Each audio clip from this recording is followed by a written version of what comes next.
Purihin ng Panginoon sa araw na ito na muli tayong pinagkalooban ng pagkakataon na sumamba at pumuri sa kanyang banal na pangalan. At bago tayo magsimula ay inaanyayahan ko kayo sa isang panalangin. Nakilang Diyos sa mga banal ng sakitasan ng langit, sa umagang ito, kami muling lumalapit sa inyong banal na harapan, hinihiling ang inyong pakikisama sa pamamagitan ng inyong banal na Espiritu na buksan ang aming puso at isipan sa mga katotohanan ng aming pag-aaralan. Nawa po ay may tanim namin to sa aming mga puso at isipan upang ito ay aming may sakabuhayan. Tulungan po ako na makapagsalita lamang ng ayon sa inyong kalooban sa pangalan po ni Jesus. Amen. Ang topic po natin ngayon ay may pamagat na when you feel like quitting. Sino po sa atin ang nakaranas ng bigat ng buhay at nasabi natin sa ating sariling ayaw ko na pagod na ako, give up na lang. Pwedeng sa pagod sa buhay, pwedeng sa tao, maraming beses na kitang pinagbigyan, ayaw ko na sa'yo, bahala ka na sa buhay mo. Or dun sa mga gusto nating abutin na pangarap sa buhay, maraming ulit na akong sumubok at hindi ko naabot, kaya ayaw ko nang magpatuloy. So, oftentimes we feel like we just want to give up in life. Nakaramdam na ba tayo nun o hindi pa? Kasi kung hindi pa tayo nakakaramdam nun, ibig sabihin napaka-ayahay ng buhay natin. Diba? So, when you don't feel that you have heavy burdens that you're bearing, that would mean you're just enjoying life. You don't have any responsibility to bear. You just wake up every day, and when you wake up, you know that there will be food in the table. You don't need to worry about the bills. You don't need to worry about anything. But when you are in charge of your life, and you're not dependent on anyone else, and a lot of people are depending on you, then you will feel that there is a burden that's too heavy for us to bear. And there are times that when we feel like quitting, I just want to give you up, every one of you, and I just want to live my life. Sometimes it's the easiest way. And for some people, especially for some men, mostly it is men who are experiencing this. Because when women have problems, they often have outlets. They cry, they do things that will remove their minds from their problems. But with men, a lot of men are keeping the problems to themselves, and they will end up just killing themselves. Because that's the easiest way, just to quit life. And at times, we do not understand people why they are like that, because we don't know what they are going through. It's easy to judge that if I'm in that situation, it will be easy for me. But you don't know what's behind the story of everyone. And there will be point in our lives that when we will feel like we want to quit, just quit and give up na lang, kay pagod na. So, do you know that even great men of the Bible have experienced those things? But our key text is found in Matthew 24, verse 13, that says, "But he that shall endure unto the end, the same shall be saved." Siyang magpapatuloy hanggang sa wakas ang maliligtas. Sa Tagalog yan, ang magtiis hanggang sa wakas ang siyang maliligtas. So, there will come a time sa punto ng buhay natin na parang masasabi natin, ayaw ko na. Mas mabuti pang maglaho na lang o i-give up na lang lahat ng meron. And those things are normal. Because each one of us ay dumadaan sa aspeto ng buhay natin na kung saan hindi natin maintindihan bakit nangyayari ang mga bagay na ito. At commonly, ang pinakamadaling escape is actually just to quit. And some people, to extend, they just want to quit life. Maglaho na lang sa mundo. And parang, minsan, di ba, parang pag napahiya ka, parang gusto mong tamaan ka na lang ng kidlat at mamatay ka na lang.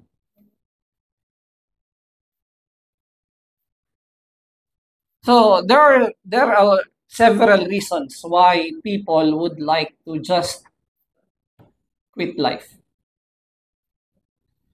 And kagaya ng sabi ko kanina, hindi po ito uncommon. This is common even sa mga tao na ginamit ng Diyos.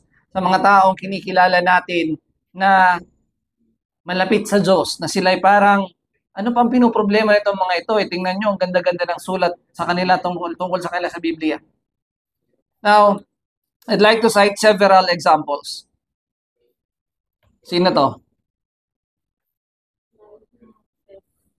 So in Numbers 11, 14, and 15, Moses talked to God. Because God is quitting on his people and said, "Die people.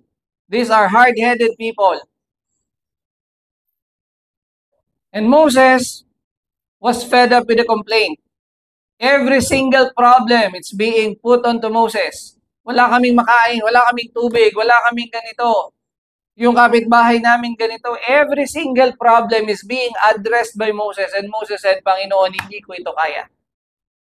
So Moses said himself, "I am not able to bear all these people alone because it is too heavy for me." Now imagine how many people is looking up to Moses. It's 600,000 families. If it's a 600,000 families, that would mean it's more than 1 million or 2 million people.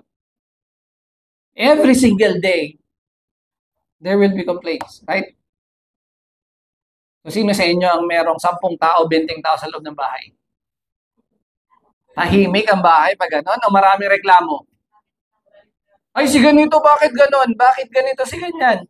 Ay, tamad naman ni ganito. Ay, ako na lang ng ako. Now, hindi ba ninyo napansin na if we, bigyan natin ng exact scenario. Kung lahat ng problema ng bahay na ito ay ibabato nyo sa akin, ano kaya mararamdaman ko?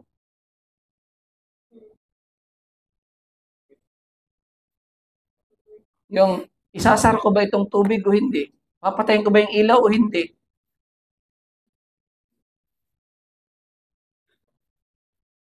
Samahan mo ako, Dad, sa ganito. Kailangan ko ito. Now, akala natin ay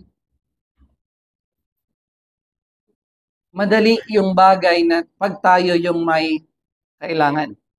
But imagine yourself being asked by everyone about everything. So, anong karapatan ko magreklamo? Si Moses nga, million, di ba? But Moses himself said, "It is too heavy for me." And what did he ask God to do for him? He said, "If thou deal thus with me, kill me, I pray thee, out of hand. And if I have found favor in thy sight, let me not see my wretchedness." What did Moses want to do? Just to die. This burden is too heavy for me. Let me die. Another one. Sino to? Sino yan? Si Elijah. Matapang si Elijah o mahina ang loob? Matapang, di ba? But when he heard that Jezebel is looking for him, and Jezebel pledged that she will not rest until Elijah is killed, what did he felt? He felt afraid. And he himself went a day's journey into the wilderness and came and sat down under a juniper tree, and he requested for himself that he might die and said, "It is enough now, O Lord, take away my life, for I am not better than my fathers." He heard that Jezebel killed all the prophets of God. And Elijah felt that he alone was left. So he is asking God, Let me die, Lord. This is after he went to Ahab and said, there will be no rain because of thy wickedness. So from strength to weakness. That's why we cannot expect those even who are leading to be strong every time. People are just people, and sometimes the overwhelming responsibilities are too much to handle. And people sometimes think it's better for us just to rest. This one. Sabi ni Job, "Oh, that I might have my requests and that God would grant me the thing that I long for. Even that it would please God to destroy me, that he would not let loose his hand and cut me off." So these are people favored by God, but when they are faced with challenges, the humanity is being shown. In my personal experience, when I was in my near deathbed, when I was sick, I wasn't able to sleep almost for a month. Every night, my mind just keeps on going, and I cannot find sleep. I cannot find rest. So what I'm thinking is, Lord, you may be keeping me awake because you want me to rest later on forever.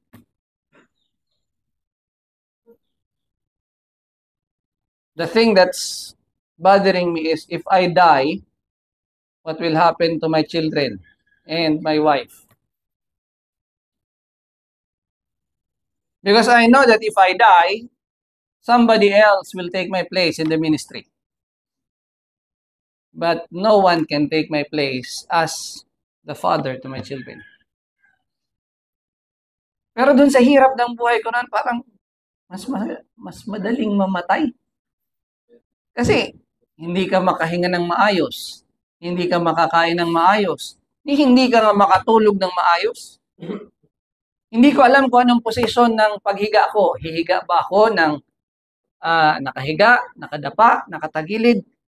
Anumang posisyon na ginagawa ko, hindi ako napapakali.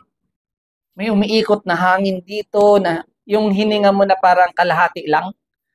Yung hindi ka makakahinga nung diretso. Kasi pag umabot dito, may masakit.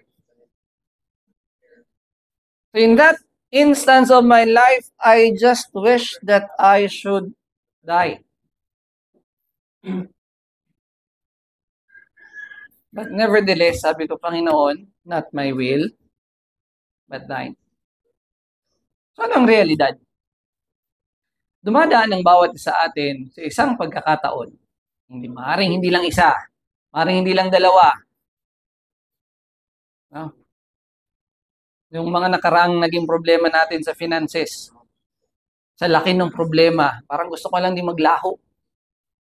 Parang hindi ko na kayang humarap sa mga tao.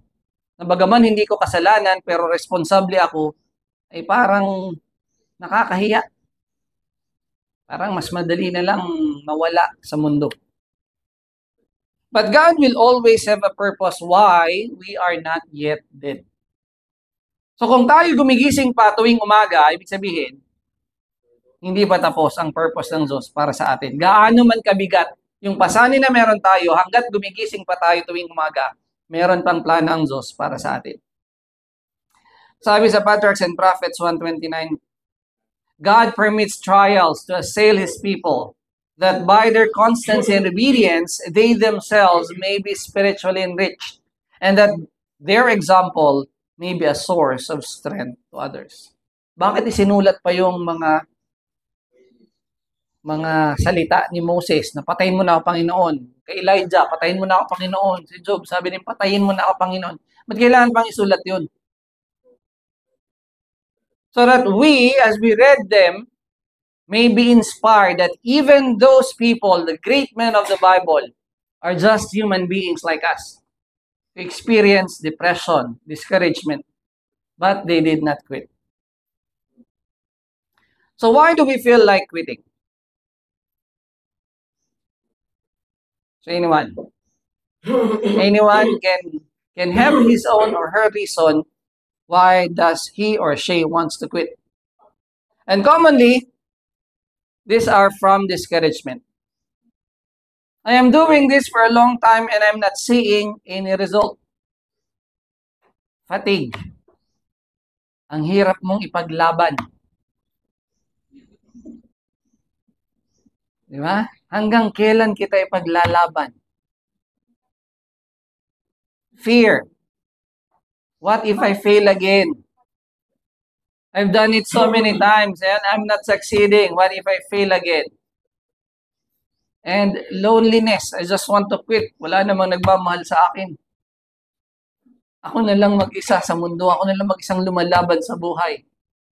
And yung panglima, overwhelmed. Sobra-sobra naman itong binapasan ko.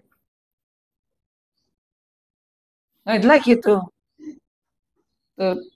take a look at some of the people who should have been discouraged, but they just keep on going. Now, was John the Baptist able to see the result of his work? No. Because when Jesus began his ministry, John the Baptist was in prison.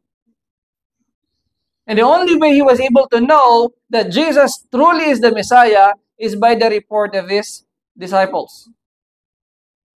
So he may not have seen the result of his ministry, but it is there. Sometimes in life, parang wala namang kwenta tong ginagawa ko. Pero hindi mo nare-realize that there is an effect dun sa mga taong pinagsasakripisyuhan mo. Maaring hindi mo siya makita ngayon, but the moment na hindi na kayo magkasama, the things that you have given them will inspire them later on in life. I am tired of fighting. Bakit? Ba't ka napapagod? The main reason why we become tired is because we do it by ourselves. We do it by our own strength. What if I fail again? A pessimist will always see problem in every opportunity. But an optimist will see a solution for every problem. What if this is the time that I will succeed?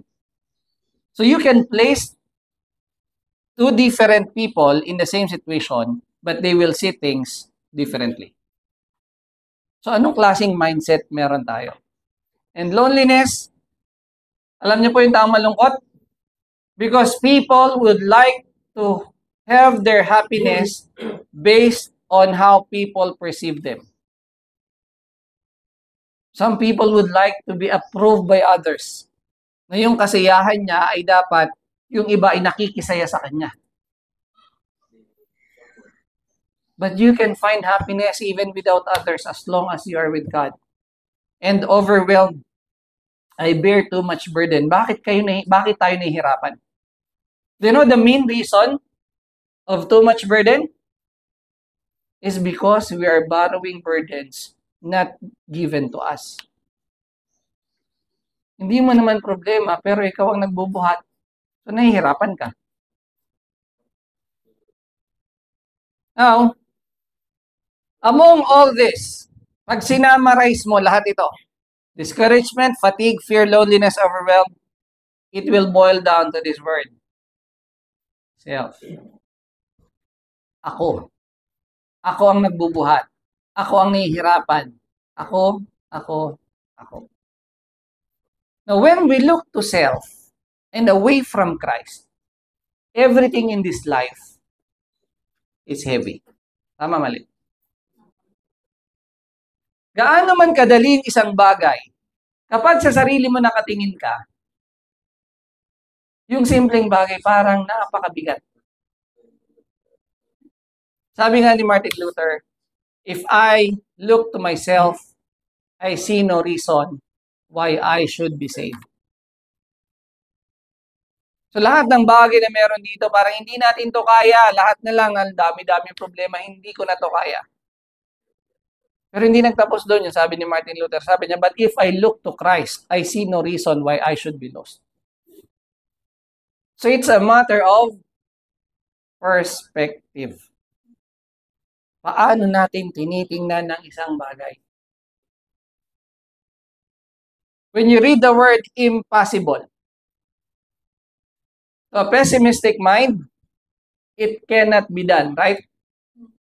But to an optimist, what can he say? I'm possible.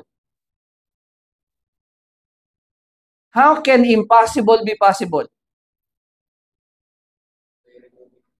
With God, all things are possible. So by yourself, it's impossible. But with God, nothing is impossible. So it's, again, depends on our perspective in life. So kung bata pa lang tayo, lagi ng negative ang ating pinagtutuunan ng pansin, ang sasabihin natin, hindi natin kaya, hindi natin kaya, hindi natin kaya. Well, whatever you say to yourself, you are right. Tama, mali? Pangit ako, edi pangit ka. Sabi mo eh. Tama, mali? As a man thinketh in his heart, so is he. Now, how many of you, pag nakakita ng numbers, ang sasabihin, mahirap yan? Bakit naging mahirap? Kasi sa una pa lang, sinabi mo na sa sarili mo, mahirap yan. Kaya nga, whatever you say, whatever you think of yourself, you are right. If you say, I cannot do this, you are right. You cannot do it. Because nobody can convince you but yourself. So,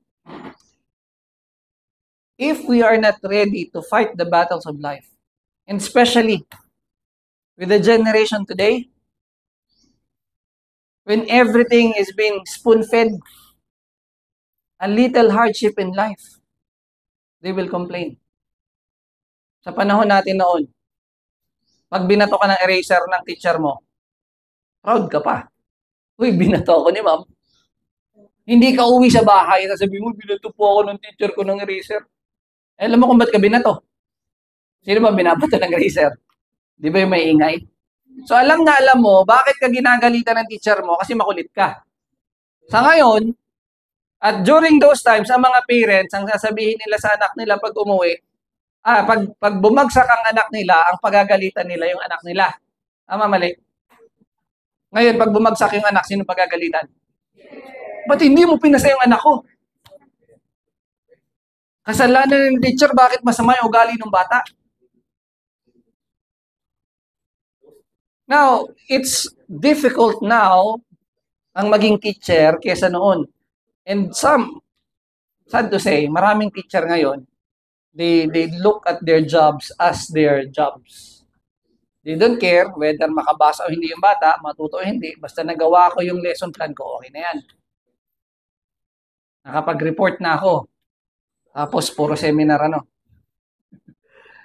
But eventually, the generation today ay masyadong mababa ang self-esteem. Because everything they wanted, everything they needed is being provided to them by their parents. Because the mentality of the parents are, I already suffered during my childhood, I don't want my children to suffer the same. Not realizing that the hardships in life makes strong people.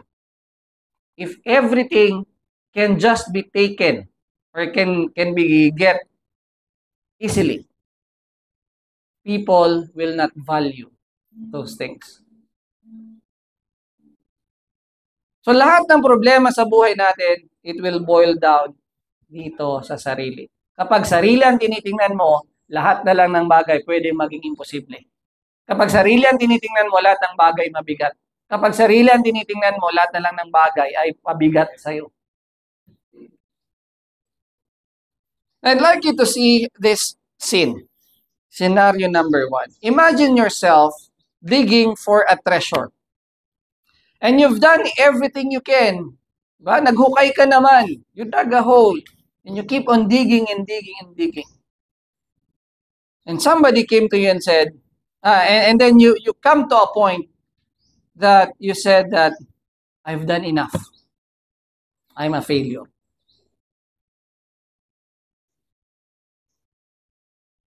And somebody came to you and said, what they said, hey dude, you should stop looking for diamonds. There's no diamonds mine here. I already tried, but I didn't find any diamonds. You're just wasting time. And you are convinced, well, I think you're right. I give up. Diamonds aren't for me. Let's go home.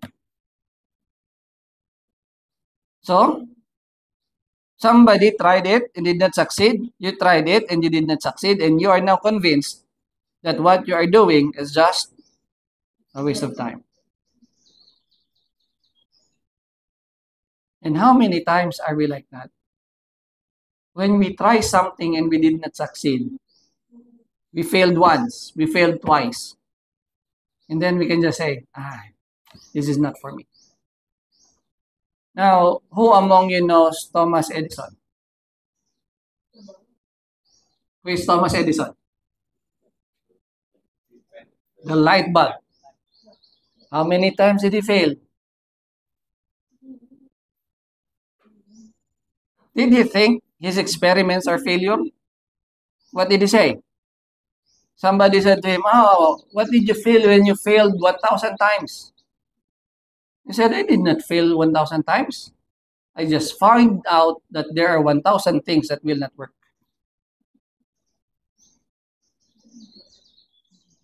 See, some people will see it as a failure, but others will see it as an opportunity to see that these things do not work. So, the Lord has promised in Isaiah 41 verse 10. He said, fear thou not, for I am with thee. Be not dismayed, for I am thy God. I will strengthen thee. Yea, I will help thee. Yea, I will uphold thee with the right hand of my righteousness. When we claim this promise, what reason do we have to quit?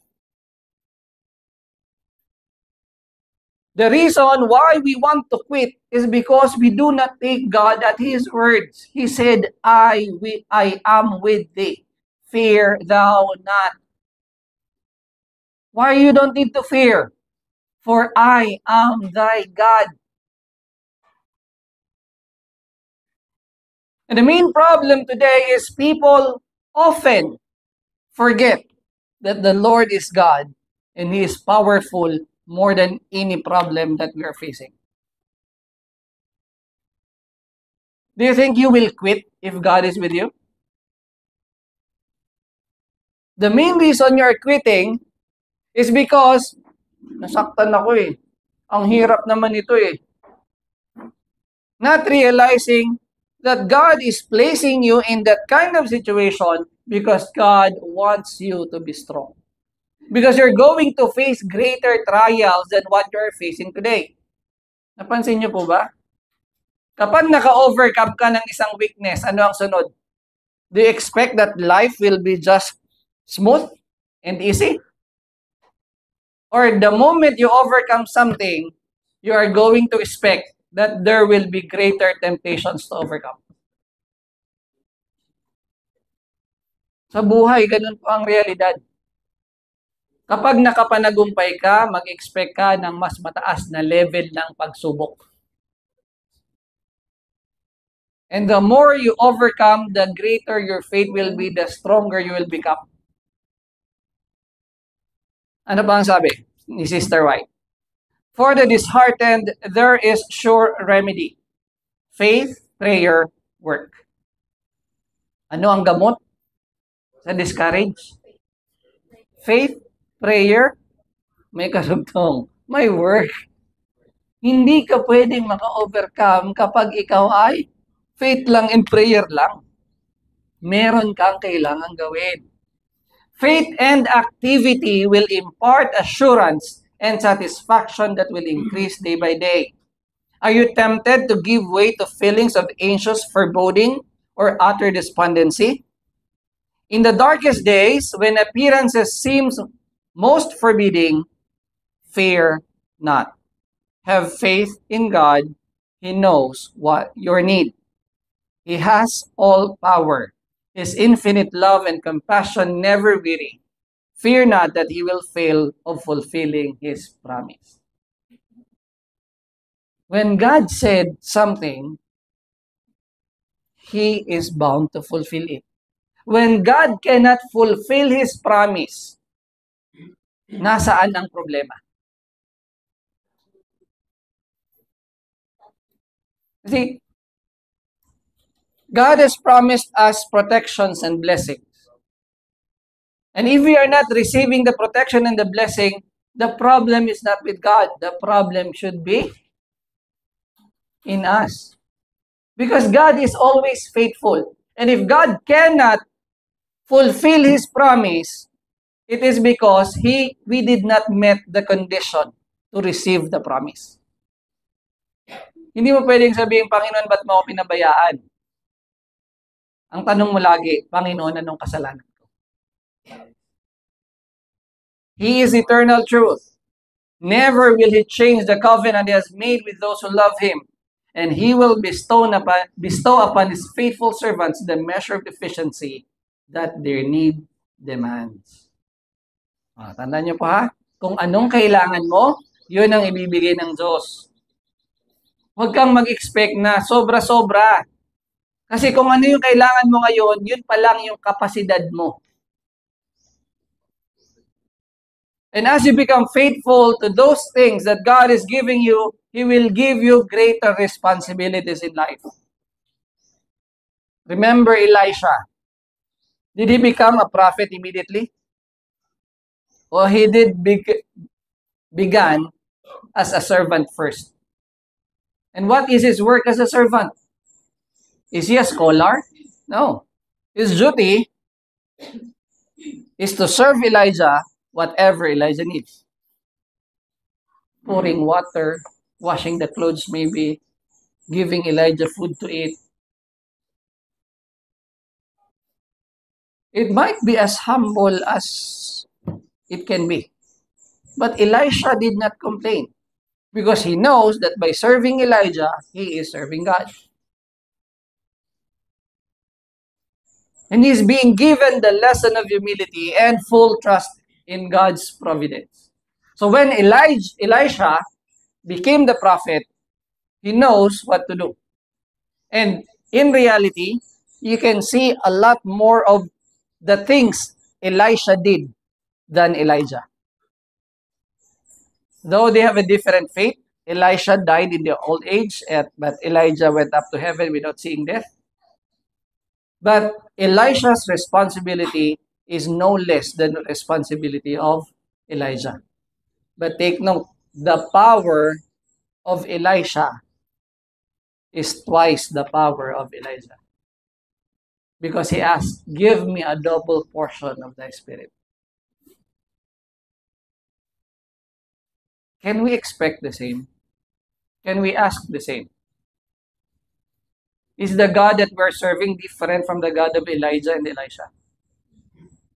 The main problem with us is we do not see God as He is. We do not know Him as He is. We have a knowledge of Him, but we do not have this relationship with Him. At kalimitan nakafocus tayo sa problema sa halip na solusyon. Now, merong pangatlong tao. Yung dalawa, nag-quit na. Wala nang mapapala dyan. Kasi nag-okay na kami dyan, di naman natuloy. Wala kaming nakuha na kahit na ano. So ano yung dialogue dyan? Hey, you man, there are no diamonds here. We already tried, but we didn't found any diamonds. Come with us and let's go find another job. But did the other person listen to them? He said, it's okay. I know I will find this diamond soon. I'll just have to work harder. When you have focused your mind on doing something, you don't listen to what others say. The main problem why many people today do not succeed is because they care more about what others are saying than what they are trying to do. Hindi ka nakafocus dun sa goal mo. Dun ka nakikinig sa mga taong nagsasalita at laban sa'yo. Now imagine, put yourself in a responsible position. Imagine you are Jeremiah or King David or whoever who has a responsible position. Do you think you will only hear good things about you?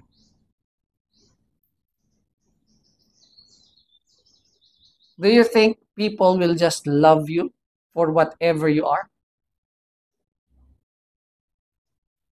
Or do you expect that when you are in a responsible position and you are doing your duty faithfully, you will have enemies? Now, if you are loved by everybody, that would mean you are not being true. That would mean you are compromising to everyone. You are not just two-faced person. You are multi-faced person. You are just like everybody else. If you are with the drunkards, you are a drunkard. If you are with the thief, you are a thief. But when you stood on principles, do you think everybody will love you? Or you will hear a lot of things spoken against you? So this is what the third person did. It's okay. If you want to quit, just quit, but I will just continue my work. And what did he found? He found the treasures. And he was able to get them. And this is the main reason why more people do not succeed in life. Because if they face a little hardship, it's always easy to quit. If they hear criticism against them, they will take it personally. But if we listen to God's voice and He has directed us to do the work, then we will find fulfillment in whatever we are doing. So what does the Bible say about endurance? In Galatians 6 verse 9 it says, "And let us not be weary in well-doing, for in due season we shall reap, if we faint not." Now, who among you was able to plant anything? Did you expect that after you plant, tomorrow you're going to reap the harvest? Or you know that when you plant a seed, you need to water it, to cultivate it, and wait for the proper time for it to bear fruit. No farmer has ever expected that they will harvest overnight. I planted the seed today, I will harvest tomorrow. No farmer will ever think about it because they know that planting has process. And if we do not become weary in well-doing, we know that in due season we shall reap. So let's just do whatever we can and let God do His work. The fruits of our labor will be seen later on. In Hebrews 12:1 it says, "Let us run with patience the race that is set before us, looking unto Jesus, the author and finisher of our faith." Now, anyone who has run a race, do not expect that everyone will finish at the same time.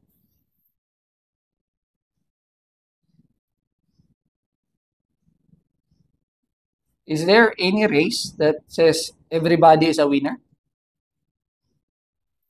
Everybody finish exactly 1 hour. There's no such thing. But in the journey to heaven, so we are not racing against each other. We are journeying together.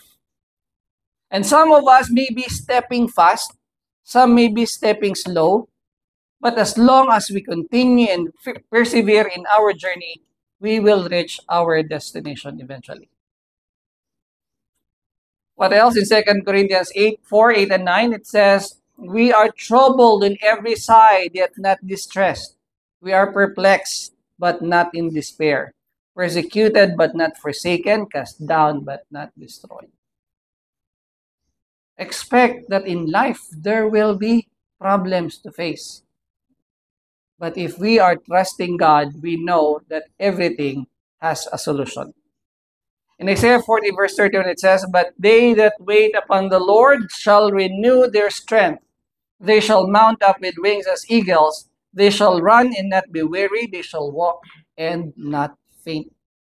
That's why David says, wait on the Lord, be of good courage, and he shall strengthen thine heart. Wait, I say, on the Lord. Sinong naiinip? Sinong naiinip? Oh. Realidad tayo, mga trainees. When you first heard that the training will be 2 years, ilan sa inyo nagsabing, ay, ayoko na, 2 years pala. Ang tagal naman. And now you are nearing the end of your journey. In few months time, tapos na pala yung training nyo. Napansin nyo ba? Napansin nyo ba na mahabang panahon na pala yung lumipas? O dahil sa araw-araw na may ginagawa kayo, hindi nyo napapansin na lumilipas na pala yung panahon? Kaya ang sabi dyan, they that wait upon the Lord shall renew their strength. You will have the courage and the strength every day if you just let God do His thing. Kaya ka nadi-discourage kasi nag-i-expect ka na, Panginoon, dapat sa ganito, may asawa na ako. Kaya marami nagmamadali. Kailangan, Panginoon, pag edad ko ng 30, successful na ako. Now, everybody has his own pace. We need to wait on the Lord. According to Sister White, she says, the Christian life is a battle and a march. In this warfare, there is no release. The effort must be continuous and persevering. Can we escape the battle of life? Yes or no? No, as long as we are alive, we are battling for life. And this is also a march. It is by unceasing endeavor that we maintain the victory over the temptations of Satan.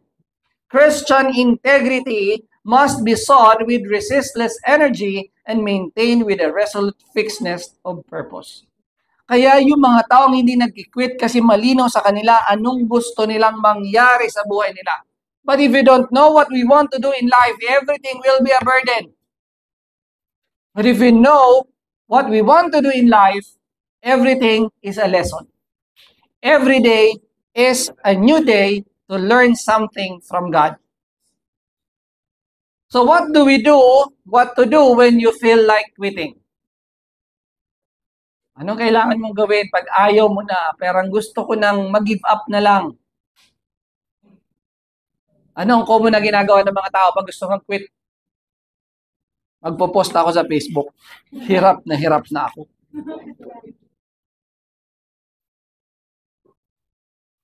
Do you think it will help by posting your problem on Facebook? Do people say, oy, kawawa ka naman?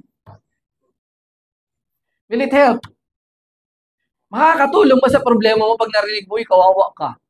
Alam mo, kawawa ka talaga.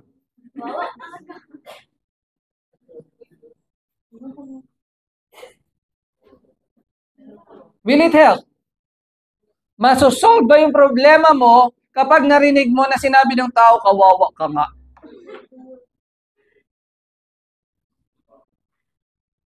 So when you feel like quitting, what do we need to do? One is we need to refocus our eyes on God. Do you remember Peter when he asked Jesus to let him walk on the water? And Jesus told him, come down. And he was able to walk. But when he saw the wind boisterous, he was afraid.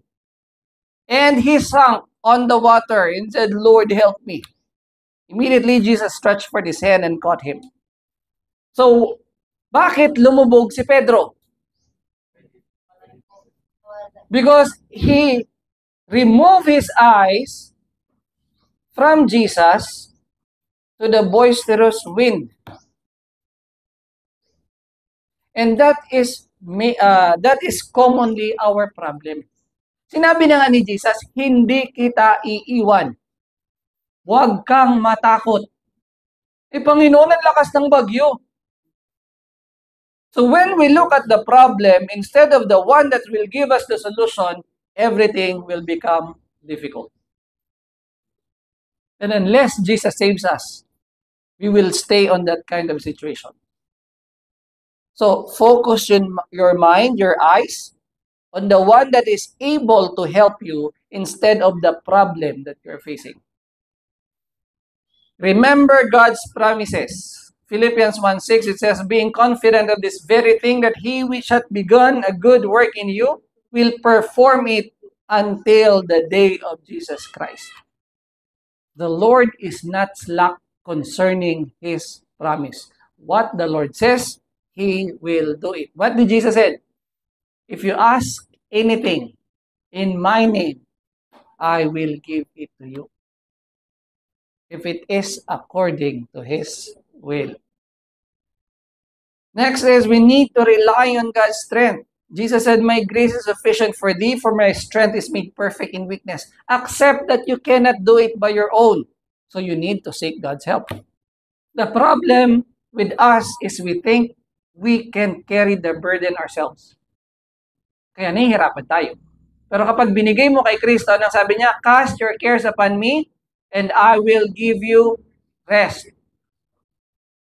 But if you carry your own burden, you will feel it is heavy. No matter how light it is. If you're carrying it for a long time, it will become heavy. Ang 1 kilo ba, mabigat o magaan? Magaan lang, 1 kilo, di ba? Try to carry it for 15 to 20 minutes. Nagbago ba yung bigat nung binubuhat mo? Ba't nabibigatan ka na? Dahil yung strength mo ay naubos.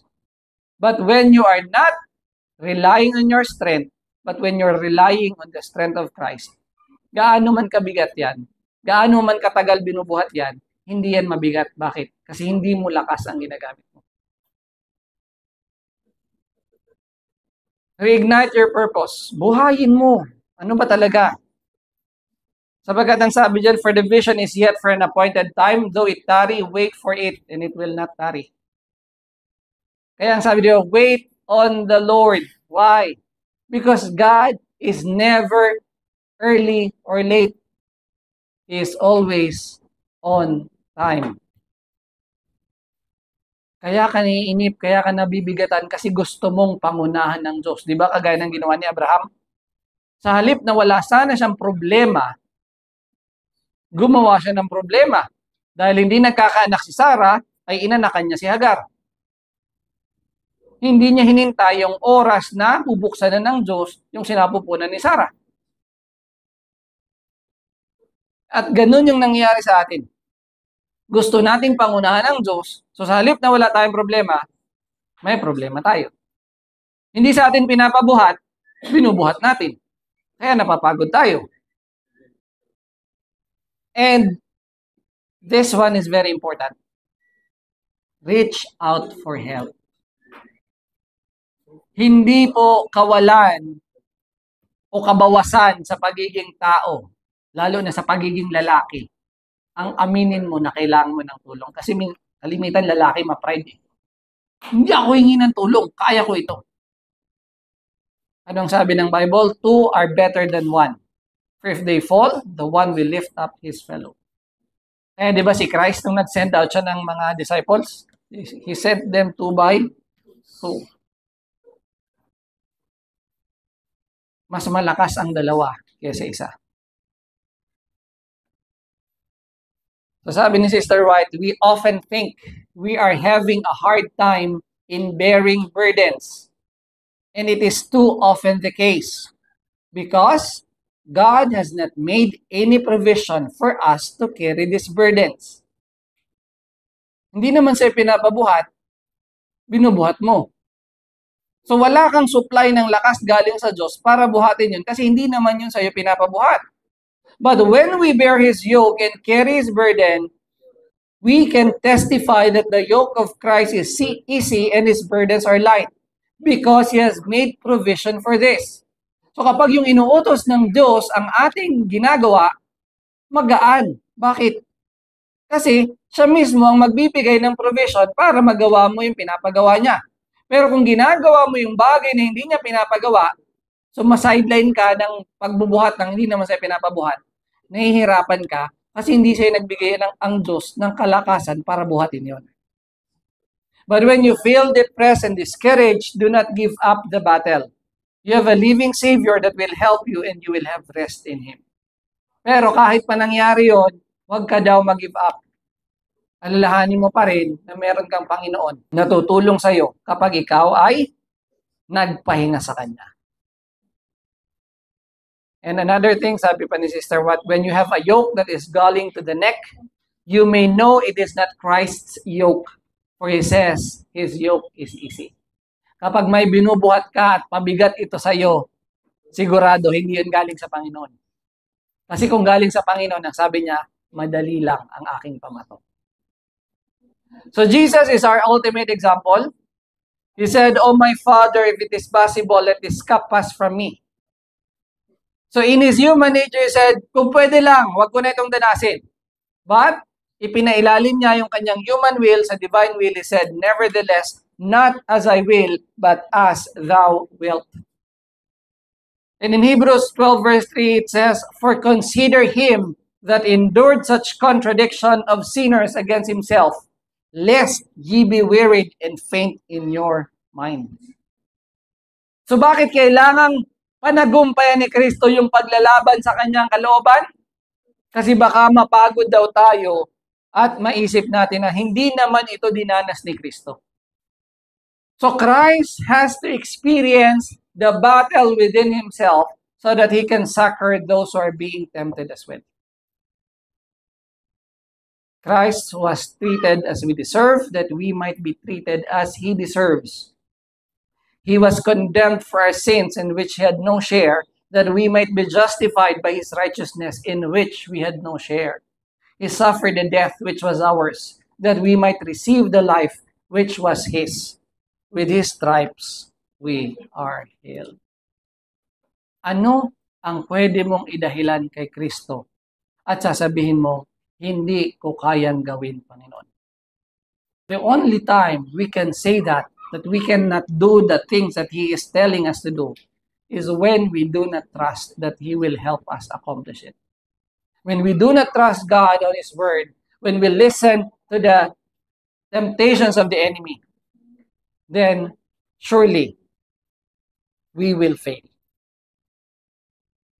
So in Romans 5:3-5 it says, when we are being tempted and when we are having a hard time in life, how should we react to it? Paul said, "And not only so, but we glory in tribulations, also knowing that tribulation worketh patience, and patience experience, and experience hope. And hope maketh not ashamed, because the love of God is shed abroad in our hearts by the Holy Ghost which is given unto us." So when we are being tried and tempted, what shall we say? Praise God. Because we are deemed worthy to bear the burdens. It is not that God wants us to suffer, but God wants us to learn, and that He may be able to give us His mercy and grace. So what can you see on this painting? So this is the narrow road vision, dream, that was given to Sister White. First, they have courage. Later on, they only need to ride the horses. Later on, they need to remove the baggages on the horses. Later on, they need to walk, remove the horses. Later on, they need to remove even their shoes. And then later on, they have to remove their stockings. And later on, they need to depend fully on the rope. Brothers and sisters, in this life, we are called to bear burdens. And God has promised that He's not going to give us something that we cannot bear, because He Himself will give us the strength. So whenever you feel like quitting, remember Gethsemane. Remember Golgotha. Remember Jesus hanging on the cross. He could give up. He can say, Father, remove this burden from me. And he even said, I can call legions of angels. But because He loves us, He did not quit. He finished the task, not by His own strength, but by depending on His Father. And He has bidden us to do the same. Marami pa po tayong pagdadaan ng pagsubok sa buhay. But let us be inspired that the same power that Jesus used to overcome is being offered to us. Is to remind us na habang mas lumalapit tayo sa huling araw, mas mawawala yung mga bagay na meron sa atin. So, if we are not willing to lose everything so that we may gain heaven, we are not worthy to enter therein. Wala po sana sa ating mag-quit, but rather magpatuloy tayo sa pamagitan ng lakas ng Panginoon. Pagpalain po tayo lahat.